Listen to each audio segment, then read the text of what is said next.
Olá, hoje nós vamos falar sobre o polêmico projeto de lei 490 que prevê mudanças nas regras de demarcação de terras indígenas e tem provocado fortes protestos dos povos indígenas em Brasília.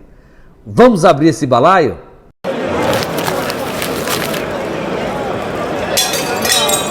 Quando os portugueses chegaram ao Brasil em 1500, já existiam povos indígenas nas 5 regiões do país. Eles foram escravizados, suas terras foram roubadas e a sua cultura massacrada. Ao longo dos séculos, milhões de indígenas morreram por doenças epidêmicas desprovidos de amparo estatal. Segundo a FUNAI, lá em 1500 já existiam cerca de 3 milhões de habitantes, dividido em 1.000 povos diferentes. O censo de 2010, realizado pelo IBGE, mostra que hoje tem cerca de 800 mil indígenas localizados na zona rural, na sua maioria. Essa população habita 505 terras indígenas, sendo 462 regularizadas, o que representa 12,2% do território brasileiro. A maior concentração indígena está na região norte, principalmente no estado do Amazonas.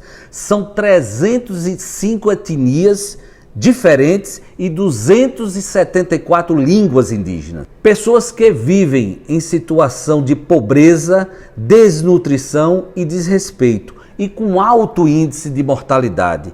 A crueldade e o extermínio continuam e com espantosa indiferença social. Mesmo com a criação da FUNAI em 1967 e do Estatuto do Índio em 73, ainda assim, as terras indígenas continuam sendo violentamente invadidas e os povos indígenas explorados no trabalho e sexualmente, inclusive infantil. Um horror. A demarcação de terras indígenas é um meio de garantir a posse e a proteção jurídica desses povos contra invasões. Além de facilitar o controle estatal e o implemento de políticas públicas, também é muito importante para a preservação do meio ambiente, porque diminui o efeito estufa e impossibilita o desmatamento. A Constituição Federal, no artigo 231, estabelece que o Estado brasileiro tem o dever de garantir e respeitar a pluralidade étnica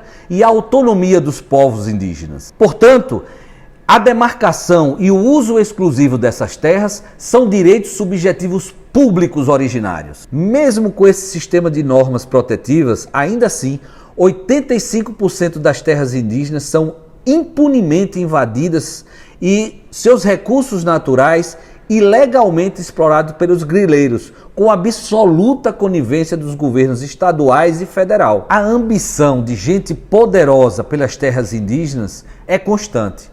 Nesse momento, tramita na Câmara Federal o projeto de lei 490, que prevê, entre outras coisas, a necessidade de que os indígenas comprovem que na data da promulgação da Constituição, eles estavam na posse da terra, isto é, no dia 5 de outubro de 1988. Pela legislação atual, a demarcação de terras tramita normalmente em processo administrativo na FUNAI, não havendo qualquer necessidade de comprovação de posse em data específica. Importante ressaltar que o relator desse projeto é o deputado federal Arthur Maia, do DEM da Bahia, e tem o patrocínio e o apoio da bancada ruralista.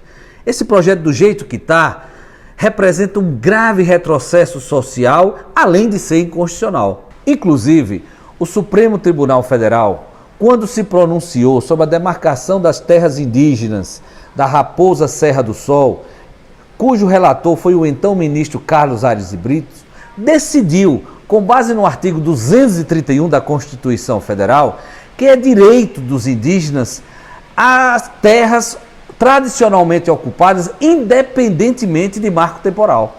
Está previsto para o próximo mês de agosto o julgamento no Supremo Tribunal Federal do processo relacionado à demarcação de terra do povo Xoclém, ali em Santa Catarina. Essa decisão terá repercussão geral e definirá a jurisprudência da Suprema Corte, o que deve sepultar esse retrocesso social articulado na Câmara de Deputados em Brasília. Hoje não é dia 19 de abril, mas todos os dias deve ser de luta e resistência em defesa dos direitos dos povos indígenas. Eles têm o direito de existir e viver em suas terras com dignidade e desenvolvimento sustentável, para garantir a pluralidade étnica e a diversidade cultural da nação brasileira. Esse foi o segundo Balaio de Direitos. Se você gostou, comente, dê um joinha. Não, dê um joinha, né? Então faz, tá vendo certo. Comente, dê um joinha, ou o que mais?